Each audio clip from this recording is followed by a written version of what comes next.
Dialogue में आपको खुशामदीद कहते हैं। मैं हूं इकरा हारिस। इस्तंबुल मुज़ाकरात में पाकिस्तान और अफगान हुकाम अगरचा जंगबंदी जारी रखने पर मुत्तफिक हो गए हैं, मगर एतमाद की कमी अब भी गहरी है। 6 नवंबर के मुज़ाकरात से मुस्बत नताइज की उम्मीद ज़रूर की जा रही है, लेकिन सवाल ये है, क्या ये मुज़ाकरात किसी ठोस सिमत में जा रहे हैं या एक बार फिर मुज़ाकरात बराए मुज़ाकरात का खेल दोहराया जा रहा है। अफगान सरजमीन से बढ़ते दहशतगर्द हमलों पर पाकिस्तान का मौक़िफ़ बिल्कुल वाज़ेह है कि ये पनागुज़ी नहीं दहशतगर्द हैं जिनके खिलाफ कार्रवाई नागुज़ीर है। लेकिन दूसरी जानब तालिबान हुकूमत की हट धर्मी बरकरार है, जो खत्ते के अमन के लिए एक नया और ख़तरनाक मोड़ बनती जा रही है। सवाल ये भी उठता है कि अगर काबुल ने तहरीरी मुआहदा करने से इनकार कर दिया है तो पाकिस्तान के पास क्या ऑप्शंस हैं, और क्या अफगान रजीम वाकई भारतीय असर रसूख के ज़ेर साया काम कर रही है। दूसरी तरफ मुल्क के अंदर सियासत में भी एक नई हलचल दिखाई दे रही है। नून लीग और पीपल्स पार्टी आज़ाद कश्मीर में जोड़ तोड़ में मसरूफ़ हैं, और आज बिलावल भुट्टो ने आज़ाद कश्मीर में प्रेस कॉन्फ्रेंस करते हुए ऐलान किया है कि उनके नंबर्स पूरे हैं और जल्द ही वो आज़ाद कश्मीर में हुकूमत साजी मुकम्मल कर लेंगे। लेकिन सवाल अपनी जगह मौजूद है कि इंतखाबात से सिर्फ 8 माह कबल पीपल्स पार्टी को हुकूमत बनाने की इतनी जल्दी क्यों है। उधर तहरीक इंसाफ भी हुकूमत के साथ टकराव की नई कैफियत से दोचार है। नौ मुंतखब वज़ीर आला सुहेल आफरीदी ने आज अपनी मुख्तसर काबीना का ऐलान कर दिया है, जो मुकम्मल तौर पर हार्ड लाइन्स पर मुश्तमिल है। सवाल यह है कि क्या तहरीक इंसाफ ने यह तय कर लिया है कि अब मुफाहमत नहीं बल्कि मज़ाहमत होगी, और सुहेल आफरीदी के जारहाना बयानात, बैरिस्टर सैफ की काबीना से रुखसती और बानी PTI से मुलाकात पर पाबंदी, क्या ये सब किसी नए मुहाजराई के मरहले का आगाज़ है या हुकूमत पर दबाव बढ़ाने की हिकमत अमली। आज इन्हीं मौज़ूआत पर बात करेंगे और जानने की कोशिश करेंगे कि क्या इस्तंबुल मुज़ाकरात खित्ते के अमन की नई उम्मीद है या एक और नाकाम कोशिश, और मुल्क के अंदर जारी सियासी मुहाजराई कहीं किसी नए बहरान का पेश खैमा तो नहीं बन रही। सबसे पहले मेरे साथ मौजूद होंगे नून लीग के सीनियर रहनुमा हैं और वफाकी वज़ीर हैं हुज़ैफ़ा रहमान साहब। बहुत शुक्रिया हुज़ैफ़ा। अफ़गानिस्तान के साथ पाकिस्तान के तकरीबन 5 सेशंस हुए, लेकिन बज़ाहिर ये लग रहा है कि अफ़गानिस्तान हट धर्मी का मुज़ाहरा कर रहा है। क्या आप बता सकते हैं कि इख्तलाफात आखिर किन बातों के ऊपर हैं, और अफ़गान रजीम जो है वो उन्हें भी टफ़ टाइम दे रही है जो सालिस है। जी, बहुत शुक्रिया जी। बिल्कुल, मैं चंद हक़ाइक़ आप पे गोशगुज़ार करना चाहूँगा। देखिए जी, अफ़गानिस्तान के साथ कोई लंबा-चौड़ा इख्तिलाफ़ नहीं है। सिर्फ़ एक ही नुक्ता है जिस पर इख्तिलाफ़ है, और वो ये है कि हमने उन्हें कहा था कि या तो आप TTP के खिलाफ खुद कार्रवाई करें या हमें कार्रवाई करने की इजाज़त दें। अगर आप दोनों चीज़ें नहीं करना चाहते, तो कम से कम फिर पाकिस्तान के साथ जो बॉर्डर पर इन्हें आपने महफूज़ पनाहगाहें दी हुई हैं, वहाँ से इन्हें जो है आप डिसमेंटल करें। इन तीनों बातों पर वो राज़ी नहीं हुए, तो फिर हम ज़ाहिर है उनसे हमारी नाराज़गी बनती थी। पाकिस्तान का तहफ़्फ़ुज़ हमें अज़ीज़ है। ये तो नहीं हो सकता कि अफ़गानिस्तान की सरज़मीन बलूचिस्तान में इंसर्जेंसीज़ के लिए, KPK में दहशतगर्दी के लिए, खुद-कुश धमाकों के लिए इस्तेमाल हो, हमारे फ़ौजी जवान शहीद हो रहे हों, और हम कहें नहीं जी हमने बायलैटरल रिलेशनशिप को देखना है। तो ज़ाहिर है हमारा एग्रेशन फ़ितरी था, और अल्लाह का करम ये हुआ कि जो KPK में बार-बार बात कर रहे थे कि जी ऑपरेशन ना करें, अफ़गानिस्तान से बात करें, अफ़गानिस्तान बात करना चाहता है। अल्लाह ताला जब जो है वो इज़्ज़त देता है तो इस तरीके से देता है कि आपकी इस सारी नेगोशिएशंस में टर्की और कतर जो है वो इसमें बतौर सालिस बैठे हुए थे, और उनके सामने ये बात हुई है, और उन्होंने भी फिर इसमें पाकिस्तान का साथ दिया है कि बड़ा जेन्युइन नुक्ता नज़र है।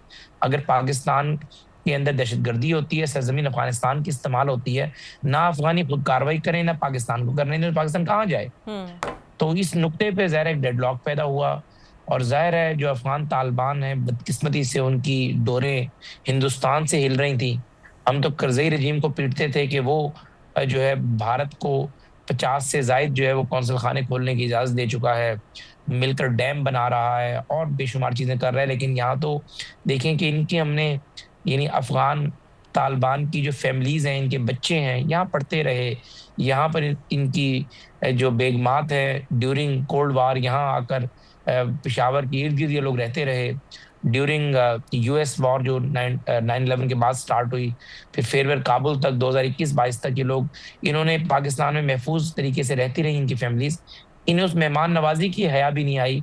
आज ये अफ़गान तालिबान जो बात करते हैं कि औरत दुपट्टा ना ले, तो औरत जो है वो पूरा चेस्टर पहन कर निकले, टीवी चैनल्स पर न्यूज़ एंकर खातून ना आएँ, मौसीकी की तेज़ आवाज़ ना हो, वो हिंदुस्तान में मोदी के घर और दिल्ली में उनके फ़ॉरेन ऑफ़िस में जाकर बैठ कर उनसे डील्स कर रहे हैं। मकसद है कि इस हद तक जो है कोई इंसान गिर सकता है। और जब मुज़ाकरात हो रहे थे हमारे पास, उसके भी जो है कुछ इस तरह के शवाहिद मिले हैं कि ये 2 कॉल्स, एक कॉल काबुल हो रही थी और एक कॉल दिल्ली हो रही थी। तो लेकिन ज़ाहिर है इट इज़ वेरी अनफॉर्च्यूनेट, लेकिन ज़ाहिर है इस वक़्त एक मसला ज़रूर है, लेकिन अफ़वाज पाकिस्तान पर अब जो अक़वाम पाकिस्तान है, वो मुकम्मल भरोसा रखें। बिल्कुल ठीक। इंशाअल्लाह ताला अगर इन्होंने मुज़ाकरात को सबोताज़ किया, जो दोबारा सेशन स्टार्ट हुआ है, और अगर कोई चीज़ें बेहतर ना हुई, तो फिर ऑपरेशन भी करेंगे और पाकिस्तान की सलामती को यकीनी बनाएँगे। सही की सियासत की थोड़ी बात कर लेते हैं। हुज़ैफ़ा सुहेल आफरीदी की बानी से मुलाकात नहीं हो सकी। 4 बार उन्होंने अडयाला गए, पंजाब हुकूमत को ख़त लिखा, वज़ीर आज़म को लिखा, अदालत तक गए, मुलाकात नहीं हो सकी। आपको नहीं लगता कुछ गलत पैगाम इससे जा रहा है? आखिर क्या हो जाएगा अगर मुलाकात करवा दी जाए तो? नहीं, बहुत शुक्रिया इकरा। एक तो गुज़ारिश ये है कि वज़ीर-ए-आज़म साहब ने सुहेल अफरीदी को मुंतखब होने के बाद सबसे पहले मुबारकबाद दी। हुँ, जिस गुफ्तगू को उन्हें सियाक़-व-सबाक़ से हटकर पेश किया और गलत बयानी की कि वज़ीर-ए-आज़म ने कहा मैं पूछ के बताता हूँ, ये नहीं बताया कि मैंने क्या कहा, जिसके जवाब में उन्होंने कहा मैं पूछ के बताता हूँ। आपने अपनी दरख़्वास्त का स्टेटस का कहा, जिस पे उन्होंने कहा कि मैं इसकी इंक्वायर करता हूँ, पूछता हूँ कि भी इसका हुँ। स्टेटस क्या है, और आपने उसको सियाक़-व-सबाक़ से हटकर पेश किया। उसके बाद बहरहाल मैंने पिछले हफ़्ते कहा, राना सनाउल्लाह साहब ने भी कहा कि मुलाकात इस हफ़्ते में हो जाएगी। लेकिन जो ज़बान डबल लहज़ा इस्तेमाल किया गया, कोर कमांडर से मीटिंग को इस अंदाज़ में पेश किया गया कि शायद ये पाकिस्तान की तारीख़ के पहले वज़ीर आला हैं, जिनसे मिलने के लिए कोर कमांडर वज़ीर आला हाउस आए हैं। शहबाज साहब 10 साल वज़ीर आला रहे हैं, 50 से ज़ायद ऐसी तस्वीर या मीटिंग्स होंगी जिसमें कोर कमांडर लाहौर जो है 90 शारा कायदे-आज़म, 7 club road, 8 club road meetings में आते रहे, एपेक्स कमिटीज़ में शरीक होते रहे। वज़ीर आला मरियम नवाज़ साहिबा के वज़ीर आला बनने के बाद मेरे ख़्याल से 2 से ज़ायद मरतबा कोर कमांडर आए हैं वज़ीर आला हाउस। मुराद अली शाह साहब के पास core commander Karachi apex committees की मीटिंग में आते रहे, लेकिन आपने सिर्फ़ कंट्रोवर्शियल हर चीज़ को बनाना होता है, तासुर देना होता है कि शायद मैं कोई बहुत बहादुर या तगड़ा वज़ीर आला हूँ। भई अगर आप कोर कमांडर के ऑफ़िस चले जाते तब भी कोई बड़ी बात नहीं थी। अगर वो आ गए तब भी कोई बड़ी बात नहीं। मिलकर दोनों ने काम तो सूबे की बेहतरी के लिए करना है। अगर ऑपरेशन होगा तो ऑपरेशन की निगरानी और सरबराही कोर कमांडर पेशावर करेंगे। अगर अब बाकी जो इंतज़ामी मामलात होंगे उसके चीफ़ एग्ज़ीक्यूटिव आप हैं, तो ठीक। आप दोनों का चोली दामन का साथ है। यानी आप वो रवैया रखते हैं कि हर बंदा आपसे हाथ मिलाने से भी कतराए कि आपसे वो हाथ मिलाएगा फिर जाके वज़ाहतें देता रहेगा, हो लेकिन जाएँगी। जो 10 क्या रुकनी पता काबीना जो हुज़ैफ़ा उन्होंने तश्कील दी जी, है, वो प्लीज़। काफ़ी हार्ड लाइन्स पर मुश्तमिल है, तो वो लगता है ऐसे ही है कि आप लोग मामलात ठीक करने पर राज़ी नहीं और वो चीज़ें मामूल पर लाने को तैयार नहीं। नहीं, हम तो मामला ठीक करने पे राज़ी हैं, अगर आप इसको अपनी अल्फ़ाज़ को रिफ्रेज़ कर लें। क्योंकि आप देखिए हुँ, मुल्क का चीफ़ एग्ज़ीक्यूटिव वज़ीर-ए-आज़म है। मैं कोई बात भी करूँ सुहेल अफ़रीदी के बारे में, अ, अताउल्लाह तारड़ साहब कोई बात भी करें, राना सनाउल्लाह साहब कोई बात भी करें, हुँ, ख्वाजा साहब कोई बात करें, जब शहबाज साहब की बात आ जाती है तो सबकी बात नीचे रह जाती है। अगर शहबाज हुँ, साहब ने आज मुसलसल दूसरी मर्तबा ये बात की, इसका मतलब है वो तो इंटरेस्टेड हैं, सीरियस हैं कि सूबे के वसीतर मफाद में, सूबे के लॉ एंड ऑर्डर को बेहतर करने के लिए केपीके में हेल्थ और एजुकेशन सेक्टर पिछले 13 साल में तबाह हो गया है, इंफ्रास्ट्रक्चर खत्म हो गया है, उसको बेहतर करने के लिए हम मिलकर चलें, तो उसको तो उन्हें वेलकम करना चाहिए। लेकिन वो अगर उसको वेलकम नहीं कहते, तो इसका मतलब ये है कि वो कन्फ्रंटेशन चाहते हैं। और देखिए जो केपीके में क़यादत है, पाकिस्तान तहरीक-ए-इंसाफ के वज़ीर आला साहब हैं, वो हमें अस्सलाम वालेकुम, अस्सलाम वालेकुम, अस्सलाम वालेकुम कहते आ रहे हैं। हम नहीं चाहते कि हम उन्हें वालेकुम सलाम, वालेकुम सलाम, वालेकुम सलाम कह दें। हम चाहते हैं कि अगर हम मरकज़ में हैं, तो हमारी ज़िम्मेदारी है कि हम चारों सूबों को एक ही तरह से देखें। हुँ, और उन्हें भी ये चाहिए, जिस तरह आपने बताया, बिल्कुल काबीना उन्होंने ऐसे लोगों पर मुश्तमिल बनाई है, जो कि मरो और मार दो की पॉलिसी पर, खून-खराबा की पॉलिसी पर, जलाओ और गिराओ की पॉलिसी पे यकीन रखते हैं, इस्लामाबाद पे जो है हुँ, लश्कर-कशी पे यकीन रखते हैं। तो देखें इकरा, बात ये है कि ताली 2 हाथ से बजती है। अल्टीमेटली पीएम का भी सब्र का पैमाना लबरेज़ हो जाएगा, तो फिर इंतहाई इक़दामात उठाए जा सकते हैं। लेकिन चूँकि ठीक आज है। वज़ीर-ए-आज़म साहब ने हाथ बढ़ाया है, तो मैं ऐसी कोई बात नहीं करना चाहता, जो कि मेरी गुफ्तगू वज़ीर-ए-आज़म की सो गुफ्तगू वो से हम समझ कॉन्ट्राडिक्ट हो लें जाए, कि वो जो और जो है तब्दीली की वज़ीर-ए-आज़म साहब की गुफ्तगू जो है वो सुप्रीम है, तो हम हाँ, उसी को आगे बढ़ाना चाहते तो हैं। हम समझ लें कि गवर्नर केपी की तब्दीली और गवर्नर आज की तैयारियां सिर्फ अफवाह ही हैं, जैसे कि आप कह रहे हैं कि वज़ीर आज़म ने हाथ तो बढ़ा दिए, तो वो अफवाहें तो कहीं पीछे रह गईं। देखिए, गवर्नर कोई भी हो, गवर्नर राज लगाना होगा तो उसने तो मरकज़ के अहकामात पे अमल करना होगा, उसने थोड़ी कहना होगा कि मैंने कंप्लायंस नहीं करनी। हुँ, और मरकज़ ने गवर्नर का ओहदा पीपल्स पार्टी को दिया है, यानी पीएमएलएन ने केपीके का। अगर केपीके का गवर्नर तब्दील होगा तो ज़रदारी साहब की मर्ज़ी, ख्वाहिश और मंशा से होगा, और वो जो कहेंगे हम नए बंदे को नोटिफ़ाई कर देंगे। तो गवर्नर की तब्दीली का गवर्नर आज से कोई ताल्लुक नहीं है। अगर गवर्नर तब्दील होंगे तो पीपल्स पार्टी का इंटरनल मैटर है, और हुँ। पीपल्स पार्टी की ख्वाहिश पर होगा, उसका हमसे कोई ताल्लुक नहीं है जी। बिल्कुल ठीक। और मौलाना का कल का खिताब आपने सुना होगा, बड़े गुस्से में थे वो, और अगर कल को पीटीआई और मौलाना साथ निकल आए तो बड़ी मुश्किल हो जाएगी आप लोगों के लिए। कोई दो राय नहीं है जी, मौलाना साहब अगर पीटीआई के साथ खड़े हो जाए और निकल आए, पीटीआई के पास स्ट्रीट पावर नहीं है, पंजाब में तो बिल्कुल नहीं है। हम्म। केपीके में वजारत आला और आईजी और चीफ सेक्रेटरी इनके वसाइल की वजह से कुछ ना कुछ लोगों को निकाल लेते हैं।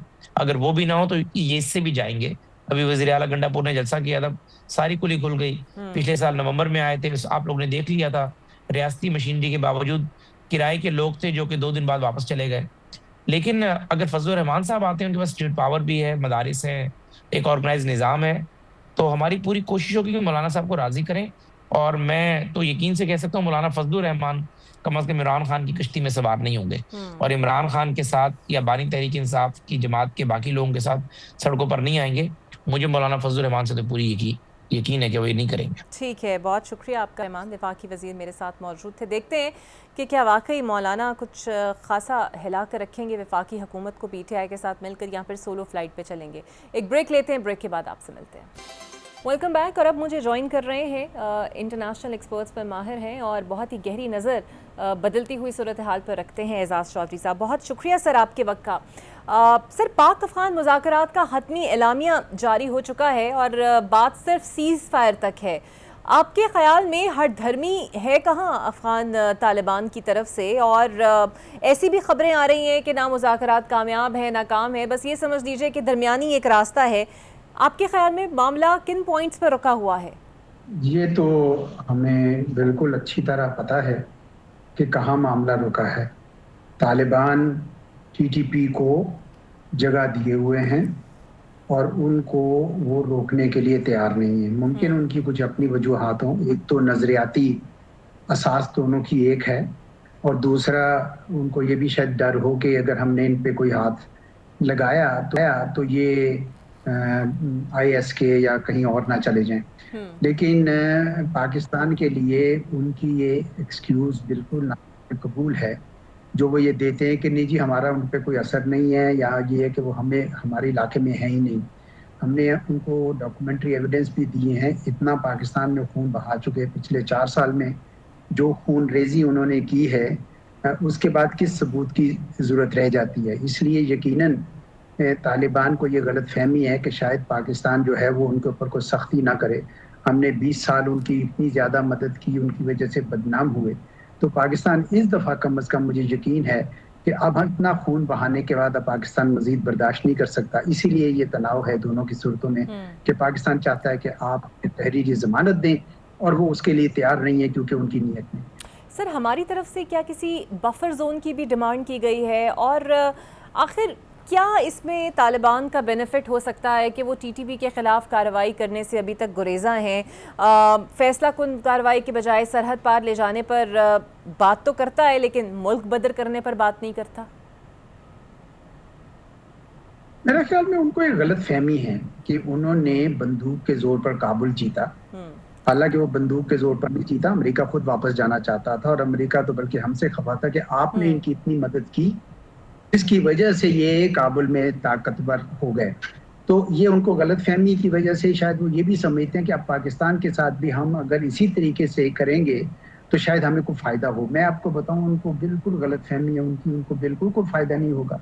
और अब इस हद तक पहुंचे वो भारत की गेम भी खेलना चाहते हैं, उनके साथ भी मिलना चाहते हैं। तो ये उनके लिए उनको चाहिए कि अपने मुल्क के ऊपर, अपने लोगों के ऊपर थोड़ा रहम करें, ना करें ये बात। पाकिस्तान ने तो अफगानिस्तान के लोगों की मदद के लिए क्या क्या नहीं किया। पिछले 40-50 साल में हमने इतना सफर किया उनके लिए, और पाकिस्तान के लोग आज भी मुखलिस हैं कि चलें अफगानिस्तान में अमन हुआ, हमारे मुसलमान भाई हैं।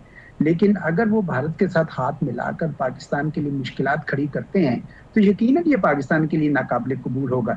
इसलिए मेरे ख्याल में इस दफा वो भी थोड़े हैरान होंगे कि पाकिस्तान ने इतना फर्मली, इतना इफेक्टिवली हमने जवाब दिया है। मैं समझता हूँ कि ये पाकिस्तान का एक नई शक्ल हम देख रहे हैं। पहले हमने मई में भारत को भी इसी तरह का जवाब दिया, अब तालिबान को भी समझ आ रही है कि ये पाकिस्तान जो है ये फर्म यानी पोजीशन लेना चाहता है।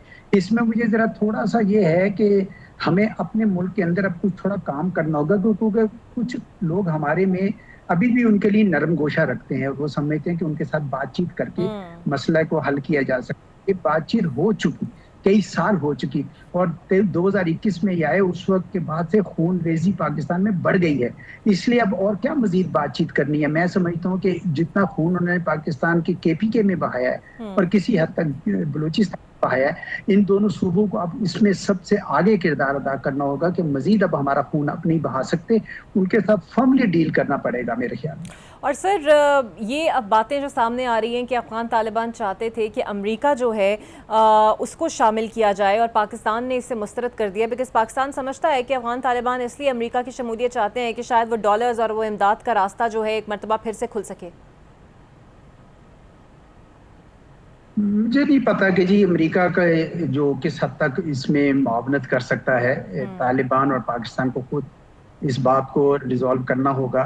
ठीक है, तुर्की और कतर दोनों बड़े अच्छे और हमदर्द दोस्त हैं, उन्होंने बाकायदा एक मुखलिस कोशिश भी की है और अभी भी कर रहे हैं, लेकिन अल्टीमेटली पाकिस्तान और भारत और अफगानिस्तान के लोगों को मिलकर बैठ कर ये फैसला करना है। तालिबान की क़यादत को ये नहीं करना चाहिए था जो उन्होंने एहसान फरामोशी की है। मैं समझता हूँ कि उन्होंने अपने लोगों के साथ बड़ा जुल्म किया है और अपना इंप्रेशन और भी खराब कर दिया। उनके इस रवैये की वजह से उनके बाकी हमसाए भी सोच रहे होंगे कि ये किस किस्म के लोग हैं, जिस मुल्क ने इनके ऊपर इतना एहसान किया ये उस मुल्क को ही उतनी ईजा पहुंचा रहे हैं और दुख पहुंचा रहे हैं। तो ये पाकिस्तान को ये बोझ खुद सहारना होगा और पाकिस्तान को बॉर्डर के ऊपर भी रखना पड़ेगा, और मैं समझता हूँ कि मेज के ऊपर वो सहूलियात भी लानी चाहिए जो आज तक पाकिस्तान अफगानिस्तान को देता आया है।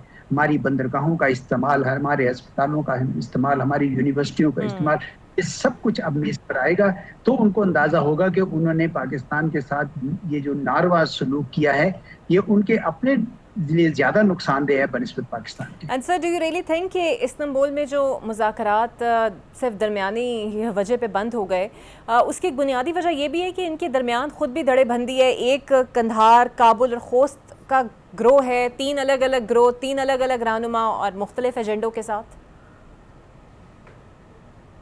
ये मुमकिन है जी, ये आप सही कह रही हैं। ये उनके आपस में भी कुछ इख्तलाफात हैं और कुछ उनके हार्ड लाइनर्स हैं, इसलिए मैं तो ये समझता हूँ कि अब की बार एश्योरेंसेस कंधार से ही आनी चाहिए, क्योंकि वहीं पे ज्यादा ताकत जो है, सियासी कुव्वत है, वो वहाँ पे मरकूज है। तो हमें वहाँ से ये एश्योरेंसेस चाहिए होंगी, और पाकिस्तान को जब तक तहरीरी नई एश्योरेंसेस मिलती हैं, वैसे तो उनके ऊपर भी सच्ची बात है, हमें उतना एतबार नहीं करना पड़ेगा, हमें बॉर्डर्स पे चौकन्ना फिर भी रहना होगा, क्योंकि ये उसको किसी भी वक्त ये अपने वादों से फिर सकते हैं, लेकिन तहरीरी जमानत के बगैर जो है वो काम आगे चलेगा नहीं। सर, लेकिन जब ये कहा जाता है सफारती ज़राए की तरफ से कि 3 ऐन बार आखिरी लम्हात में जब दस्तखत होने लगे थे तो काबुल से हिदायत आती हैं और उसके बाद वो दस्तखत नहीं हो पाते, आपके ख्याल में ये कितना तक़वियत देता है इस फैक्ट को कि India is behind all this mess और वो ही मामलात को ख़राब करना चाहता है? मुझे मालूमात तो नहीं है, लेकिन मैं ये बिल्कुल समझ सकता हूँ कि भारत ने किस तरीके से अपनी पोजीशन जो है उसको यू टर्न लिया है। वो तो तालिबान को की शक्ल नहीं देखना चाहते थे, और अब वो बैठ के उनके साथ कोजी अप हो रहे हैं, तो वो इसलिए थोड़ी हो रहे हैं कि तालिबान के फलसफे से वो मुतमिन है। वो तो हिंदुत्व रियासत चला रहे हैं, और जबकि तालिबान एक शरई रियासत बनाना चाहते हैं इस्लाम की, तो कोई उस किस्म की कदर मुश्तरक तो दोनों में नहीं है। और वो यकीनन सिर्फ एक ही वजह है, वो है पाकिस्तान। दोनों पाकिस्तान दुश्मनी में अब मिलकर ये काम कर रहे हैं। तो भारत की तरफ से ये गुमान गालिब है कि उन्होंने कोई ना कोई इस किस्म की हदायत उनको दी हैं। पानी का भी यही सुन रहे हैं कि जो कोनर रिवर पे डैम बनाना वो तालिबान के अपने बस की तो बात नहीं थी। इसी तरीके से जब यहाँ पे झगड़ा ज्यादा शुरू हुआ तो वो उस वक्त उनके फॉरेन मिनिस्टर दिल्ली में थे। तो चुनाचे ये बिल्कुल ये लगता है कि भारत जो है वो अभी भी इनकी जो रस्सियां हैं वो वहां से हिला रहा है। और आपको लगता है कि जो 6 नवंबर को मुज़ाकरात होने जा रहे हैं, कितने मामलात अफ़ाम तफ़हीम से हल हो सकते हैं, या फिर ऐसा ही डेडलॉक नज़र आ रहा है आपको? ये हो सकता है कि तालिबान जो है मसलहतन मान जाए, मसलहतन, लेकिन क्योंकि उन पे अब सफारती दबाव बहुत ज्यादा बढ़ता जा रहा है। दुनिया में कहीं पे भी टॉलरेंस नहीं है दहशतगर्दी की, और ये किस किस्म की पोजीशन तालिबान ने ले रखी है कि एक मुल्क में खून बहा रहे हैं और मानने को तैयार नहीं है। इस वजह से दबाव तो है और वो मुमकिन है मान जाए, लेकिन ये वक्ती दबाव, वक्ती तौर पर मानेंगे। इसलिए मैं ये कहता हूँ कि अगर ये मान भी जाए तो पाकिस्तान को होशियार रहना पड़ेगा और इनके साथ ऐसे ही डील करें जैसे किसी भी एक मुल्क के साथ डील किया जाता है। वो जो एक बरादराना जज्बा हमने इनके लिए रखा था, इनका जवाब इन्होंने हमारे यहाँ खून रेजी से दिया है, जो मेरे ख्याल में बहुत ही यानी कोई अच्छी हमसायगी वाला हल नहीं था।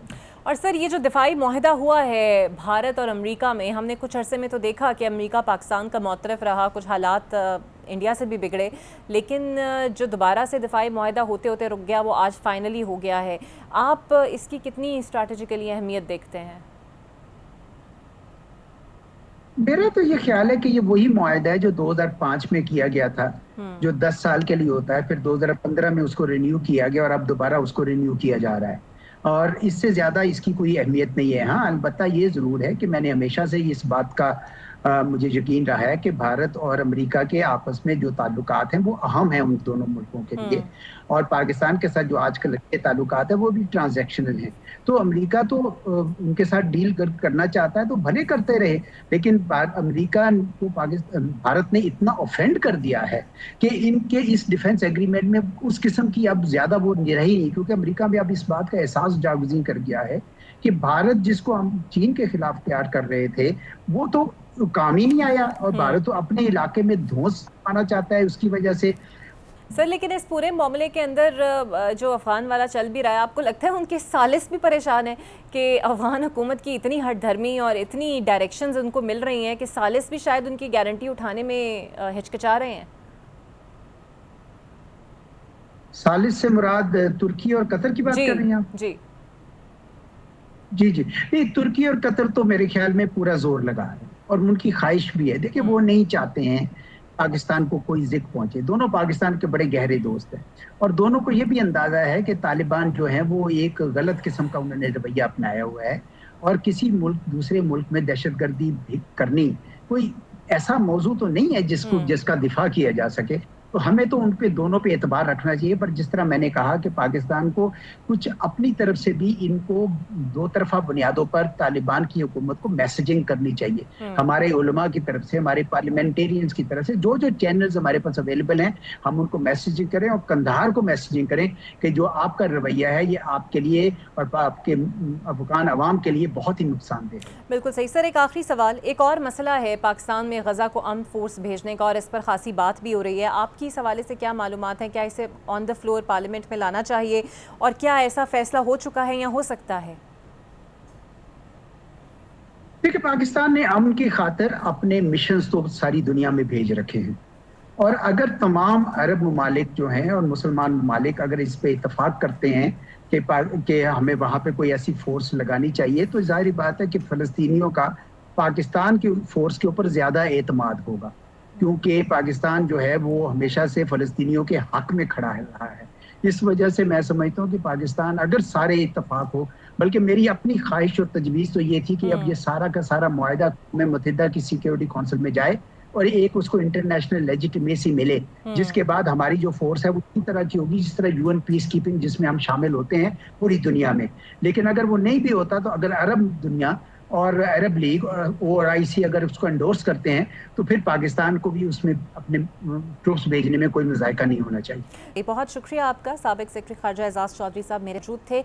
देखते हैं ये 6 नवंबर को जो मुज़ाकरात होने जा रहे हैं, इसमें कुछ ना कुछ हल निकलता है और वाकई जो पाकिस्तान की डिमांड्स हैं वो मानी जाती हैं, ये नहीं मानी जाती हैं। एक ब्रेक लेते हैं, ब्रेक के बाद आपसे मिलते हैं।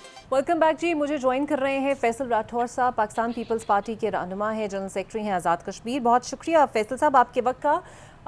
काफ़ी सरगर्म थी पीपल्स पार्टी आज़ाद कश्मीर में, कहा जा रहा था नंबर गेम भी पूरी है, लेकिन अब इतना मामला खटाई में क्यों पड़ता हुआ नज़र आ रहा है? क्या आपके नंबर्स पूरे हो गए हैं या किसी और नई नंबर गेम के साथ आप लोग मैदान में आ रहे हैं? बहुत शुक्रिया जी। सबसे पहले जहाँ तक नंबर गेम की बात है, तो नंबर गेम तो हमारे 4-5 दिन पहले ही पूरे हो चुके थे।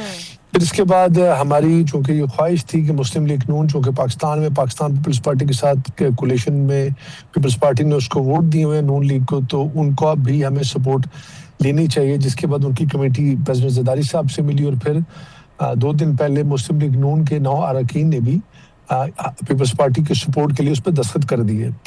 तो अभी चूंकि आज बिलावल साहब ने, शायद आपने उनकी प्रेस कॉन्फ्रेंस देखी भी हो, उन्होंने ये कहा कि अब हमारे लिए आज़ाद कश्मीर में हुकूमत बनाना कोई मामला नहीं रहा। हम हुकूमत बनाने से पहले ये कोशिश कर रहे हैं, चूंकि इलेक्शन में तकरीबन अब आपको पता है कि हुकूमत बनाने के बाद भी टोटल सिर्फ 9 माह रह जाएंगे।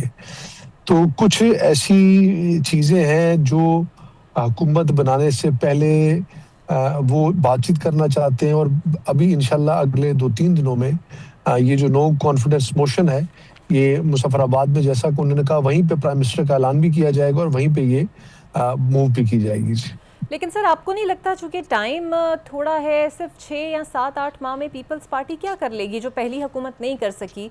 क्योंकि जब पहली हुकूमत वाले के अरकान भी ओहदों पर थे तो उन्हें भी यही गिला शिकवा था, तो फिर ये तब्दीली किसके खिलाफ होने जा रही है? देखिए, तब्दीली ये सिर्फ हुकूमत एक शख्स का चेहरा बदलने के लिए नहीं की जा रही, बल्कि एक निज़ाम की तब्दीली की बात हो रही है। इसमें भी कोई दो राय नहीं कि अगर 8-9 माह का अरसा रह गया तो क्यों पाकिस्तान पीपल्स पार्टी के पिछले दिनों आपने देखा होगा कि आज़ाद कश्मीर के अंदर जिस तरह की सूरत हाल पैदा हुई नॉन पॉलिटिकल किस्म की, कि जिसमें लोग सड़कों पे निकले और अवामी हकूक की खातर कई बार आज़ाद कश्मीर का पूरा निज़ाम तकरीबन रुक गया, और उसकी वजह पॉलिटिकल स्टेबिलिटी ना होना था।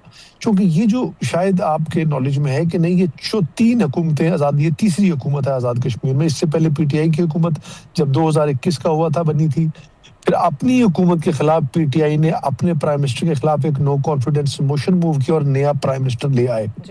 उसके बाद जो उनका सेकंड प्राइम मिनिस्टर था उसको कोर्ट से नाअहल करार दे दिया गया, और उसके बाद एक कोलिशन हुकूमत बनी जिसको पाकिस्तान पीपल्स पार्टी ने और नून लीग ने सपोर्ट किया था। अब 2.5 साल से ये हुकूमत कायम है, लेकिन इस हुकूमत के ऊपर जो सबसे बड़ा एक लेबल है कि इसे रियासत की कोलिशन हुकूमत होने के बावजूद किसी जमात की ऑनरशिप हासिल नहीं है, और प्राइम मिनिस्टर साहब बारहा ये बात कहते हैं कि ये कोलिशन हुकूमत नहीं है, ये एमएलएज की हुकूमत है, जिसकी वजह से आज़ाद कश्मीर का तमाम सियासी वर्कर डिमोरल हो गया और लोग अपनी हकूक की बात करने खुद सड़कों में निकल आए, जिसकी वजह से आपने देखा कि आज़ाद कश्मीर में जैक बनी, जॉइंट एक्शन कमेटी बनी, जो अवामी हकूक के लिए सड़कों पर निकली, और हुकूमत जो है बिल्कुल एक तरह से चोक हो गई। तो ये एक तरह से हुकूमत तब्दील नहीं की जा रही। और सर ये जो इल्जामात आ रहे हैं कि शायद ये तब्दीली इसलिए भी की जा रही है ताकि आप लोग हुकूमत संभालें और फिर दोनों मिलकर आज़ाद कश्मीर का चीफ इलेक्शन कमिश्नर तैनात करें, जनरल इंतखाबात में भी हेल्प हो जाएगी थोड़ी सी। देखिए, ऐसा कोई मामला नहीं है। देखिए, इलेक्शन कमिश्नर तो अगर हम हुकूमत ना भी बनाते तब भी तैनात होना था, और उस इलेक्शन कमिश्नर की तैनाती में जो कि पाकिस्तान पीपल्स पार्टी और नून लीग इस कोलिशन हुकूमत का भी हिस्सा थे। तो इनपुट में तो जो उसका प्रोसीजर है उसमें अपोजिशन लीडर और प्राइम मिनिस्टर दोनों ये नाम भेजते हैं। तो अगर इलेक्शन कमिश्नर ये हुकूमत भी लेकर आती तो पीपल्स पार्टी और नून लीग का इनपुट उसमें शामिल लाजमी होना था। मकसद ये नहीं है। मकसद आज़ाद कश्मीर में एक पॉलिटिकल प्रोसीजर को दोबारा से अडॉप्ट करना है, जो कि इस 2-2.5 साल के अरसे में एक तरह से काफ़ी हद तक ख़त्म हो गया, और ये अब आखिरी 8-9 माह की जो हुकूमत होगी, ये एक तरह से हमने दोबारा से कुछ ऐसे मामलात हैं जो वफाक की हद तक भी हैं, जो कश्मीर हुकूमत के डोमेन में भी हैं, उन सब को उन पे अमल दरामद कराना और पॉलिटिकल पार्टीज को एक तरह से फिर रेलेवेंट करना। क्योंकि आज़ाद कश्मीर के अंदर ये सिचुएशन पहले कभी भी नहीं रही जो इस बार आपने देखी होगी। बिल्कुल सही। बहुत शुक्रिया फैसल राठौर साहब आपके वक्त का। देखते हैं ये जो हुकूमत साजी का अमल है कब तक मुकम्मल होता है। एक ब्रेक लेते हैं, ब्रेक के बाद आपसे मिलते हैं। Welcome back. और अब मुझे ज्वाइन कर रहे हैं तहरीक इंसाफ के रहनुमा सेनेटर हुमायूं मेमन साहब। बहुत शुक्रिया हुमायूं साहब आपके वक्त का। अफगानिस्तान के साथ मुज़ाकरात ताहाल जो हैं वो एक स्टैंड बाय मोड पे हैं, 6 नवंबर तक मुलतवी हो गए हैं। आप लोगों का मुसलसल इसरार है कि सुहेल आफरीदी साहब को ऑन बोर्ड इसमें किया जाए या फिर बानी को किया जाए। क्यों आप समझते हैं कि आप लोगों को स्टेक होल्डर बनाने से चीज़ें कुछ बेहतरी की जानिब जा सकती हैं? बिस्मिल्लाहिर्रहमानिर्रहीम, या का नाबुदु या का नस्ताईन। देखें, इस तरह ये है कि अगर आप सुहेल अफरीदी की इसलिए बात कर रहे हैं कि वो सूबा जो सबसे ज़्यादा मुतासिर है वो खैबर पख्तूनख्वा है। खैबर पख्तूनख्वा का जो चीफ मिनिस्टर है वो सुहेल अफरीदी है। नंबर 2, सुहेल अफरीदी उस इलाके से है जिस इलाके में सबसे ज़्यादा इस चीज़ का प्रॉब्लम है, और सोहेल अफरीदी के जो उन इलाकों के जो जिनको आप मशरान कहते हैं या जो उनके मेन बड़े लोग थे वो सारे सोहेल अफरीदी के साथ वो थे और उन लोगों ने बहुत ज्यादा उन्होंने कहा हम आपको सपोर्ट करेंगे। अब दूसरी ये है कि सोहेल अफरीदी और ये जो खैबर पख्तूनख्वा के जो ज्यादातर लोग होते हैं, चूंकि ये ट्राइबल बेल्ट है, इनका और जो अफगानिस्तान में जो पठान है उनका कल्चरल ट्रेडिशनल चीजें बहुत आपस में मिलती हैं। तो बाज दफा आपको पता होता है कि कौन सी चीज ठीक है, कौन सी चीज ठीक नहीं है। आप उस लिहाज से वो बेहतर तरीके से आप उसको एड्रेस कर सकते हैं।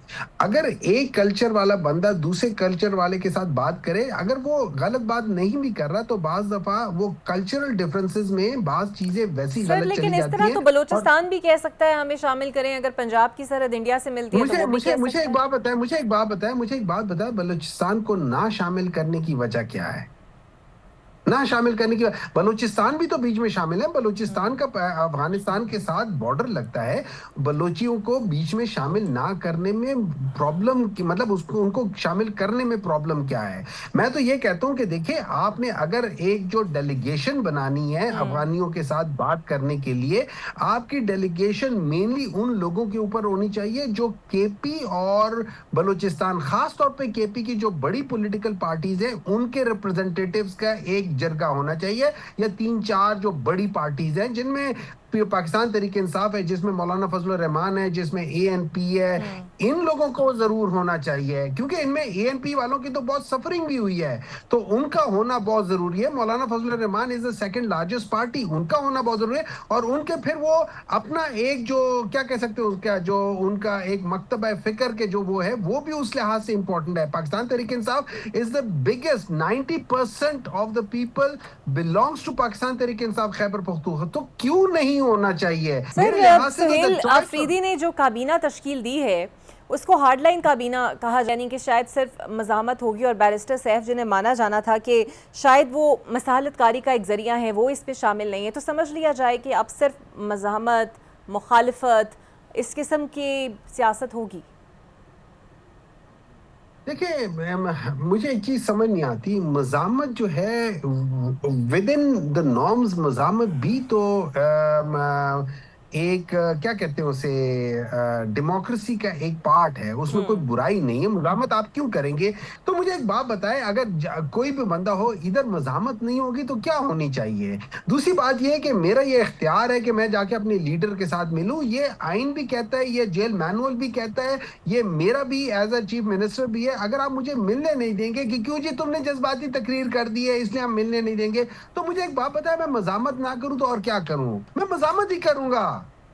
देखिए, आपने अगर सही मानों में देखना है तो ये लोग मजबूर करते हैं। अगर आप देखिए, इस तरह ये हो जाता है कि एक घर में अगर बाप जो हो ना या माँ जो हो, वो अपने बच्चे के ऊपर बार बार किसी वजह से जुल्म कर रही है, तो वो बच्चा कब तक बर्दाश्त करता है? ना कहीं तो वो उठ के कहता है कि माँ या बाप आप ये गलत कर रहे हो। सर, लेकिन आप लोग, आप सोहेल हो। अफरीदी साहब जितना मर्जी कह लें कि उनकी मुलाकात की क्या वजूहात हो सकती है, लेकिन हुकूमत तो यही समझती है कि शायद एक एहतजाज का, मज़ाहमत का पैगाम जाएगा और हमारे मुल्की हालात इसके मुतहम्मिल नहीं हो सकते। हुकूमत नंबर 1, इन लोगों ने सोहेल अफरीदी के उससे पहले कहा था कि हम ये नहीं मानते, वो नहीं मानते, 25 बंदे हमारे साथ हैं, पता नहीं इतने लोग हैं, ये है वो है फलाना है। जब 90 लोगों ने सीटें वो टिकट दे, वो उसको वोट दे दिया, तो ये चुप करके बैठ गए। उसके बाद फिर इन्होंने कहा कि इलेक्शन में ये हो जाएगा, वो हो जाएगा। जब 92 वोट्स आए तो ये चुप करके बैठ गए, बात खत्म। सर, मौलाना, गेम सारी वो बिल्कुल ठीक, मौलाना भी खासी हुकूमत से नाराज हैं, तो आपको नहीं लगता कि अगर आप लोग पीटीआई और जमात इस्लाम एक स्टेज पर इकट्ठे हो जाएं तो आपको भी अपने मकासद हासिल करने में आसानी हो सकती है? देखिए, मुझे नहीं पता मौलाना साहब, मैं to be very honest with what happened in the recent past और जिस तरीके से वो है, मेरा नहीं ख्याल कि मैं I would really trust there political manoeuvring. मैं उन पे इतना ट्रस्ट शायद मेरा अभी उतना नहीं रहा। उसकी वजह ये है कि मौलाना साहब ने हम लोगों को 26वीं तरामीम से पहले ये कहा था कि उनकी अंडरस्टैंडिंग ये थी, और ये मैं नहीं कह रहा हूँ, ये उनके ही स्पोक्स पर्सन कह रहे थे कि हमारी अंडरस्टैंडिंग ये थी कि जो 26वीं तरामीम होंगी इनके अंदर जो चीफ जस्टिस है वो चेंज नहीं होगा, वो वही होगा जिसको होना चाहिए, मींस जस्टिस मंसूर अली शाह। लेकिन उसके बाद उन्होंने, मौलाना साहब ने ये टेलीविजन पे भी कहा है कि इन लोगों ने मेरे साथ धोखा दिया है, और ये बात पीपल्स पार्टी के बिलावल भुट्टो ने भी कहा है कि भाई ये इस तरह हमें भी नहीं पता था। तो अगर मैं मौलाना फजलुर रहमान की जगह होता तो फिर मैं उस जगह पे एहतजाज करने बाहर निकल जाता। देखिए, आप मेरे साथ एक वादा करो और उसके बाद कुछ कर लो, तो मैं उसके बाद एहतजाज ना करूं और कहूं कि हाँ जी वो तो वोट हो गया। इसका मतलब ये था कि कहीं ना कहीं मैं अंदर से मिला हुआ था, मुझे पता था, लेकिन सर मैं लेकिन आपको नहीं लगता आप उनका साथ भी नहीं चाहते, आप लोग बात भी करना नहीं चाहते? So don't you think थोड़ा सा रवैया फिर थोड़ा सा रवैया सुहेल आफरीदी को तब्दील कर लेना चाहिए, एक वर्किंग बैलेंस इक्वेशन रखनी चाहिए वफाक के साथ, जिस तरह गंडापुर साहब भी रखते थे? मुझे एक बात बताएं, सुहेल अफरीदी ने किया क्या है? उसने तो कुछ नहीं किया। उसने तो सिर्फ जब उनको मुबारकबाद मिली थी उन्होंने कहा था कि जी आप मुझे मेरे लीडर से मिलने दें। उसके बाद जो प्राइम मिनिस्टर साहब थे उन्होंने, मुझे नहीं पता, उन्होंने कहा मैं पूछ के बताता हूँ या मैं चेक करके बताता हूँ। सर मुलाकातें तो गंडापुर साहब की भी होती थी ना, तो ये तो एनालाइज करने की जरूरत है कि आखिर हुकूमत को थ्रेट किस बात का है? तो मुझे एक बात बताया, प्रॉब्लम क्या है उसको मुलाकात ना कराने के लिए? Why should he change his attitude? वो तो इलेक्टेड बंदा है, वो तो नीचे से ग्राउंड से वो होता हुआ ऊपर आया है, वो पैराशूट वाला तो है ही नहीं, ना खानदान वाला है या ना किसी एस्टैब्लिशमेंट ने उसको लाके प्लेस किया है। तो इन सब चीजों को जब आप सामने रखें, मुझे एक बात बताएं, why should he change his attitude and for what? मैं तो समझता हूं कि उसने ये जो नई काबीना की है, दे आर वेरी गुड। और इसमें ये कह देना कि ये हार्ड लाइनर्स है, they are not hard liners, they are all elected people, they are all workers. जो बाकी लोग हैं, जो कॉम्प्रोमाइज लोग होते हैं, वो हार्ड लाइनर नहीं होते, वो आइडियोलॉजिकल नहीं होते। ये आइडियोलॉजिकल लोगों को आप कहते हो हार्ड लाइनर है। बहुत शुक्रिया हुमायूं अहमद साहब आपका। अब ये तो वक्त ही बताएगा पीटीआई की क्या जारहाना पॉलिसी रहती है और हुकूमत को कितना टफ टाइम दे सकती है। मुझे दीजिए इजाजत, अल्लाह हाफिज।